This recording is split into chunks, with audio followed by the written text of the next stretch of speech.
السلام عليكم ورحمة الله وبركاته. بسم الله الرحمن الرحيم. الحمد لله رب العالمين. اللهم صل وسلم وبارك على رسولك سيدنا محمد وعلى آل سيدنا ومولانا മുഹമ്മദ്. അല്ലാഹു സുബ്ഹാനഹു വ തആലയുടെ സഹായം അത് നമുക്ക് നാം അറിയാത്ത ഭാഗത്തിലൂടെ ലഭിക്കാൻ, നമ്മുടെ ഏതൊരു ഉദ്ദേശങ്ങളും നമ്മുടെ ഏതൊരു ആഗ്രഹങ്ങളും അള്ളാഹുവിൻ്റെ സഹായത്തോടുകൂടെ നിറവേറ്റിക്കിട്ടാൻ നാം ചെയ്യേണ്ടുന്ന കാര്യങ്ങളെന്താ? അള്ളാഹുവിൻ്റെ സഹായം നമുക്ക് ലഭിക്കാൻ നാം പ്രവർത്തിക്കേണ്ടുന്ന കാര്യങ്ങളെന്താ? മുത്ത് ഹബീബ് സല്ലല്ലാഹു അലൈഹി വസല്ലമ തങ്ങൾ നമ്മെ അത് പഠിപ്പിച്ചു തന്നിട്ടുണ്ട്. അവിടുന്ന് പറഞ്ഞതായി ഇമാം മുസ്ലിം റളിയല്ലാഹു അൻഹു ബഹുമാനപ്പെട്ട അബൂ ഹുറൈറ റളിയല്ലാഹു അൻഹുവിനെ തൊട്ട് ഉദ്ധരിക്കുന്ന ഹദീസിൽ കാണാം, മുത്ത് ഹബീബ് സല്ലല്ലാഹു അലൈഹി വസല്ലം തങ്ങൾ പറഞ്ഞു, വല്ലാഹു ഫീ ഔനിൽ അബ്ദി മാ കാനൽ അബ്ദു ഫീ ഔനി അഖീഹി. അള്ളാഹുവിൻ്റെ സഹായം ഒരാൾക്ക് ലഭിക്കണമെന്ന് ആഗ്രഹിക്കുന്നുവെങ്കിൽ അദ്ദേഹം ചെയ്യേണ്ടത് അദ്ദേഹത്തിൻ്റെ സഹോദരങ്ങളെ, അദ്ദേഹത്തിൻ്റെ സുഹൃത്തുക്കളെ, അദ്ദേഹത്തിൻ്റെ കൂട്ടുകാരെ സഹായിച്ചു കൊടുക്കുക.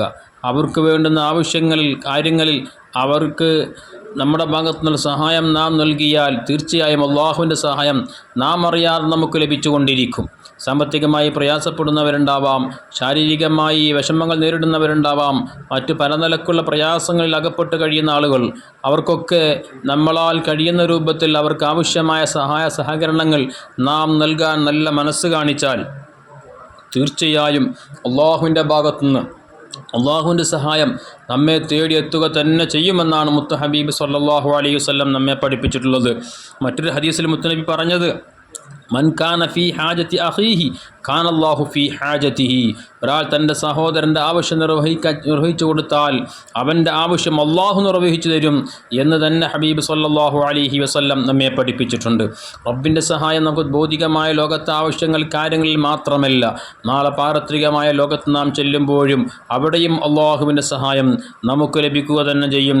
എല്ലാവരും പേടിച്ച് വിറക്കുന്ന സമയം, എല്ലാവരുടെയും കാലിടറുന്ന സമയം, അള്ളാഹുവിൻ്റെ ഭാഗത്തുനിന്നുള്ള അപാരമായ സഹായം കൊണ്ട് നമ്മുടെ കാലിടറാതെ പതറാതെ സിറാത്തിലും അതുപോലെ തന്നെ ശേഷമുള്ള മഹ്ശറിലുമൊക്കെ അടിയുറച്ചു നിൽക്കാൻ, ആഖിറത്തിൽ രക്ഷപ്പെടാൻ നാം ചെയ്യേണ്ടുന്ന കാര്യം മുത്ത് ഹബീബ് പറഞ്ഞു, വമൻ മശാ മഅ അഖീഹിൽ മുസ്ലിം. തൻ്റെ മുസ്ലിമായ സഹോദരൻ്റെ ആവശ്യ പൂർത്തീകരണത്തിന് വേണ്ടി ഒരാൾ അദ്ദേഹത്തിൻ്റെ കൂടെ നടന്ന് ഫീ ഹാജത്തിഹി ഹത്താ യസ്ബത ഹാലഹു, അദ്ദേഹത്തിൻ്റെ ആവശ്യം നിർവഹിക്കപ്പെടുന്നത് വരെ അദ്ദേഹത്തിൻ്റെ കൂടെ നടന്നുകൊണ്ട് അതെല്ലാം സാധിപ്പിച്ചു കൊടുത്താൽ സബ്ബത്തല്ലാഹു തആല ഖദമൈഹി യൗമ തസൂൽ അഖ്ദാം. കാലുകൾ ഇടറുന്ന, കാലുകൾ പതറുന്ന, കാലുകൾ വിറകൊള്ളുന്ന ദിവസം അല്ലാഹു സുബ്ഹാനഹു വ തആല അദ്ദേഹത്തിൻ്റെ പാദങ്ങൾ അടിയുറപ്പിച്ച് നിർത്തി അദ്ദേഹത്തിൻ്റെ രക്ഷ ഒരുക്കുമെന്ന് ഹബീബ് സല്ലല്ലാഹു അലൈഹി വസല്ലം നമ്മെ പഠിപ്പിച്ചിട്ടുണ്ട്. അപ്പം അതുകൊണ്ട് തന്നെ നമ്മളെ കൊണ്ട് കഴിയുന്ന സഹായം എത്ര ചെറുതാണെങ്കിലും നാം അത് ചെയ്തു കൊടുക്കുക. വിഷമിച്ച് പ്രയാസപ്പെട്ടിരിക്കുന്ന തൻ്റെ സഹോദരൻ്റെ അടുക്കൽ ചെന്നുകൊണ്ട് അദ്ദേഹത്തിൻ്റെ സുഖാന്വേഷണങ്ങൾ നടത്തി അദ്ദേഹത്തെ ഒന്ന് ആശ്വസിപ്പിക്കുക, അദ്ദേഹത്തിൻ്റെ മുഖത്ത് നോക്കി ഒന്ന് പുഞ്ചിരിക്കുക.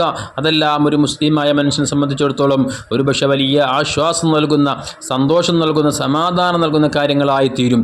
ഇതുകൊണ്ട് നമുക്ക് ലഭിക്കുന്നതോ നമ്മുടെ ആവശ്യങ്ങൾ പൂർത്തീകരിക്കപ്പെടുകയും ആരും സഹായിക്കാനില്ലാത്ത മഹ്ശറിൽ അള്ളാഹുവിൻ്റെ ഭാഗത്തുനിന്നുള്ള വലിയ സഹായം കൊണ്ട് നമുക്ക് രക്ഷപ്പെടാനൊക്കെ സാധിക്കുമെന്നാണ് മുത്ത് ഹബീബ് സല്ലല്ലാഹു അലൈഹി വസല്ലം നമ്മെ പഠിപ്പിച്ചിട്ടുള്ളത്.